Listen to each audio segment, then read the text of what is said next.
All right, well, by now you already know that Fable has been delayed to 2026, and instead of belaboring the point and getting into the discussion about how, well, delays are good for the games even though it's disappointing, I actually just have a whole lot of questions, and I'm sure you do as well.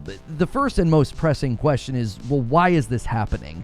Is this port preparation, given everything that we've heard? We even have insiders now weighing in and saying that Fable was slated for 2026 on PlayStation, and that this could be related to that they just want to basically release the game as a multi-plat game. They could be looking internally at sales numbers and projections for Indiana Jones, and they know that staggering the release date is not ideal. Another suggestion that's been made is this development hell? Are you dealing with a game that's sort of stuck in a bad spot? There were early rumors and claims about difficulty using the Forza Tech engine to build a game like this. I don't think the Forza Tech engine has ever been used for a game like this.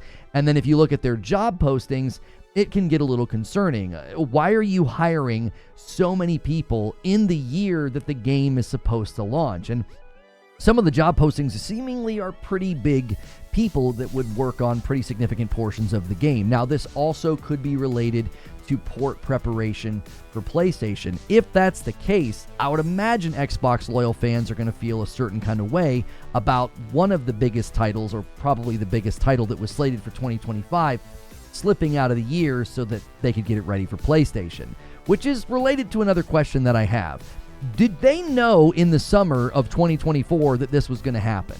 The Outer Worlds 2 showed up in December at the Game Awards with the trailer with the infamous PlayStation 5 logo, and we were told by insiders that the Outer Worlds 2 was moved back to be earlier to replace something that had slipped. And I said at the time, I think it's Fable. I had said for a while that I just didn't think Fable was going to make it on time. It was a gut feeling. And then when we heard that they actually moved the game to be earlier because something had slipped out of 2025, I was like, it was probably Fable. Now, we were told by insiders that it was Perfect Dark. I don't think internally they had Perfect Dark slated for 2025. They didn't give any indication of that externally either.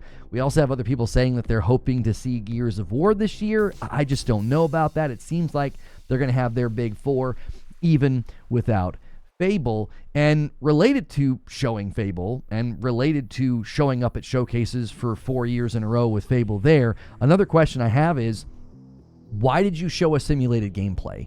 The pre-alpha footage that they just released when they announced this delay is very clearly gameplay, and I think it looks fine. I don't think it looks bad, especially for pre-alpha, but it really proves that the previous trailers were not gameplay. We had this discussion so many times, and I kept telling people that is simulated gameplay. That's not real. There's a big difference between raw gameplay. I kept pointing to the South of Midnight showcase, and I said that's actual gameplay. You can tell. And you can tell by looking at the pre-alpha footage that we're looking at genuine, real gameplay. And it starts to feel like you're just showing stuff so that you can say that you did. Like Xbox is going to these studios and like, hey, can you just put together a trailer so we have something for the showcase? And that's when you end up getting simulated gameplay instead of real gameplay. I've had similar things to say about the State of Decay alleged gameplay that they've shown, which is related to another question that I have. Is this just more Game Pass roadmap smoke and mirrors? Showcases from Xbox are always celebrated. They're always praised. Everybody hails the roadmaps and says that Game Pass is eating good, and then games slip off that roadmap time and time again. The promised cadence of games has not yet actually happened for Xbox this generation. Every time they have a showcase, every time they trot out a roadmap, it is never accurate, which leads us to the final and biggest and most important question. Is this going to change going forward? You are no longer just a Game Pass catalog. You are a publisher. You are trying to sell games. You're not just coming to a showcase and trying to put out trailers so that people stay on Game Pass because they think, oh, the cadence of games on Game Pass is amazing. Look at that roadmap.